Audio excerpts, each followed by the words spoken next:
다주택자분들도 최대 60%까지 이주비 대출을 승계받으실 수 있으니까, 물론 무주택자분들이나 1주택자분들도 많이 관심을 갖고 계시겠지만 주택을 여러 채 갖고 계신 분들도 광명 뉴타운에 이제 한 번 더 주목을 해주실 수 있는 좋은 기회라고 생각이 됩니다.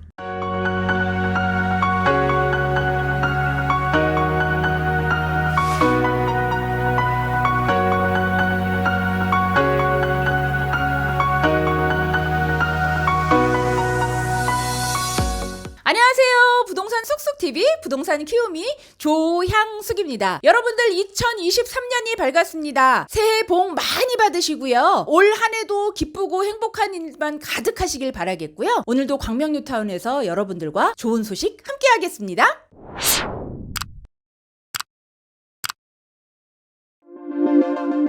정말로 반가운 소식을 여러분들한테 전해드리게 됐죠. 드디어 광명 뉴타운이는 광명이 투기과열지구와 조정대상지역에서 해제됐다는 소식이 들려왔는데요. 2023년 새해 현재 부동산 얼어붙은 경기를 조금 더 따뜻하게 해줄 기쁜 소식들이 들려왔는데요. 기획재정부 발표로 2023년 1월 3일날 강남 3구인 강남구, 그리고 서초구, 송파구, 용산구를 제외한 모든 지역이 투기과열지구 및 조정대상지역에서 해제됐다는 소식이 들려왔었죠. 광명 뉴타운이 있는 광명이 바로 그 해제구역에 해당되는 곳인데요. 해제와 관련된 다른 영상을 통해서 여러분들 함께 하시고요. 오늘 제가 말씀드리고 싶은 것은 조정대상 지역에서 해제가 됐을 때 광명이 어떻게 변화가 되는지 그 소식 함께 알려드리겠습니다. 조정대상 지역은 세금과 관련된 것이죠. 조정대상 지역에서 해제가 되면 광명 뉴타운 같은 경우에는 현재 멸실이 된 입주권은 토지취득세를 내고 계셨지만, 멸실이 되지 않은 광명 11구역과 12구역 같은 경우에는 입주권이지만 주택취득세로 내고 계셨습니다. 그런데 조정대상 지역에서 해제가 됐기 때문에 비조정대상 지역에 해당되는 취득세를 내셔야 되니까 중과에 해당이 되지 않는 거고요. 또한 양도세 중과에도 해당이 되지 않습니다. 물론 양도세 같은 경우에 현재 거의 무의미하죠. 24년도 5월까지 양도세 중과가 완화된다고 하지만 점차적으로 양도세 중과에서 탈피를 하게 될 테니까 양도세 중과에서도 자유로워진 광명 뉴타운이고요. 그리고 일시적 2주택 처분 기한도 완화가 됐습니다. 지금 우리는 조정대상 지역이었을 경우에는 신규 주택을 취득하고 2년 안에 기존 주택을 처분했었어야 되지만, 비조정대상 지역으로 됐기 때문에 일시적 2주택 3년 안에 기존 주택을 처분하는 조건이 됐기 때문에 완화가 된 것이죠.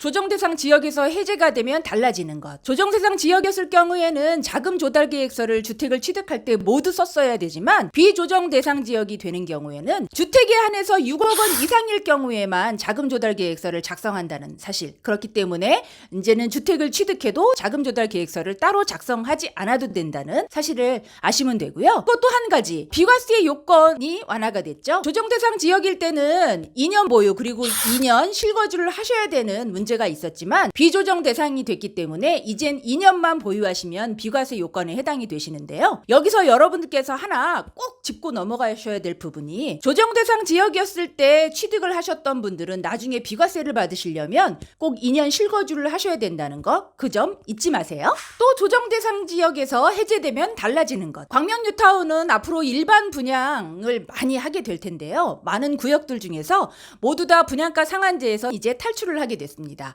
아파트 청약을 통해서 분양권에 당첨되신 분들은 전매 제한에서 조금 더 완화가 됐는데요. 수도권 같은 경우에는 3년에서 6개월에 한해서 분양권 전매 제한에 해당이 되는데, 분양가 상한제가 적용이 되면서 공공택지 같은 경우에는 수도권 3년에 해당이 되고요. 과밀 억제권역 같은 경우에는 분양권 전매 제한 1년, 그 외에 기타 지역은 6개월인데 광명은 과밀 억제권역에 해당되기 때문에 분양권 당첨일로부터 1년 동안만 가지고 계시면 그 이에 전매가 가능하시다는 거 여러분들 꼭 알고 계시고요. 분양권에 당첨됐을 경우에 그전에는 실거주를 꼭 하셔야 됐지만 이제는 실거주 의무가 없습니다. 아파트 분양에 당첨되시는 분들한테는 훨씬 더 좋은 소식이었죠. 광명 뉴타운은 투기과열지구에 해당이 됐었습니다. 그래서 금지되는 게 많았었는데요. 투기과열지구에서 해제가 되면서 여러분들께서 꼭 알고 계셔야 되는 몇 가지 말씀드리도록 할게요. 도시 및 주거환경정비법 39조 조 2항에 해당되는 조합원의 자격 등에 보면 조합원 지위 양도 금지에 대한 내용들이 나와 있었는데요. 그거에 대한 영상들은 제가 여러 번 말씀드렸는데 거기에 해당됐던 9구역, 11구역, 12구역이 전매가 가능한 입주권으로 바뀌었습니다. 팔지 못하고 전전긍긍 하셨던 많은 매도인들께서 앞으로 매도를 하실 수 있는 좋은 기회가 생겼기 때문에 조합원 지위 양도 금지에서 전매가 가능해졌다는 거 한 번 더 체크하세요. 투기과열지구에서 해제되면 달라지는 것. 도시및 주거환경정비법 72조 6항에 보면 5년 재당첨 금지가 있었습니다. 그랬지만 이제 투기과열지구 내 정비사업에 일반 분양분이나 조합원 분양에 당첨되신 분들은 또 다른 투기과열지구의 정비사업의 일반 분양과 조합원 입주권을 사실 수 없었었는데요. 이미 다른데 투기과열지구에서 당첨되셨던 분들이 광명뉴타운이 해당되지 않기 때문에 언제든지 입주권을 매수하실 수가 있고요. 물론 관리처분 인가 이후에 매수하시는 입주권은 5년 재당첨 제한에 해당되지 않지만 그래도 광명뉴타운이 투기과열지구에 해당되면서 5년 재당첨 제한에서 벗어났다는 사실 너무나 반가운 소식입니다. 투기과열지구에서 해제가 되면 달라지는 것 아주 중요한 포인트 중에 하나죠. 대출 부분도 많이 완화가 됐습니다. 비투기과열지구가 되면서 기존의 이주비 및 중도금 대출이 최대 60%까지가 되고요. 기존의 이주비 대출을 받으셨던 분들을 승계를 받으실 수 있기 때문에 그 또한 그리고 다주택자분들도 최대 60%까지 이주비 대출을 승계받으실 수 있으니까 물론 무주택자분들이나 1주택자분들도 많이 관심을 갖고 계시겠지만 주택을 여러 채 갖고 계신 분들도 광명뉴타운에 이제 한 번 더 주목을 해주실 수 있는 좋은 기회라고 생각이 됩니다. 마지막으로 투기과열지구에 해제되면 달라지는 것 광명뉴타운은 투기과열지구에 해당이 됐었기 때문에 기존의 주택을 가지고 계셨던 분들은 광명뉴타운의 입주권을 사실 때 기존의 주택을 처분한다는 조건의 서약서를 쓰셨을 거고요. 이주비 대출을 받으실 때 추가 주택을 매수하지 않는다는 약정서를 쓰셨습니다. 광명뉴타운이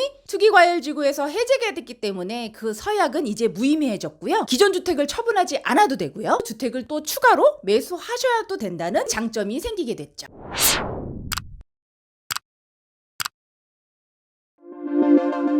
꽁꽁 얼어붙은 부동산 시장에 제가 있는 광명뉴타운에 따뜻한 소식이 들려온 건 사실입니다. 하지만 그 외에 기준금리 상승으로 인해서 많은 분들께서 아직까지도 부동산에 좀처럼 투자를 계획하고 계시지 않지만요. 조금씩 넓은 마음으로 조금 더 미래에 대한 가치를 바라보면서 광명뉴타운에 투자 계획을 세우시면 아주 좋으실 것 같고요. 무주택자분들이나 1주택자분들께서 추가적으로 매수를 희망하시는 분들께서는 한 번 더 도전을 하실 수 있는 좋은 기회라고 생각이 되니까요. 광명 사거리역 10번 출구에 있는 부동산 쑥쑥TV 오늘도 여러분들과 함께 했고요. 아주 새로운 소식으로 여러분들과 다음 시간에 또 찾아뵙겠습니다. 구독, 좋아요, 알림 설정 잊지 마세요.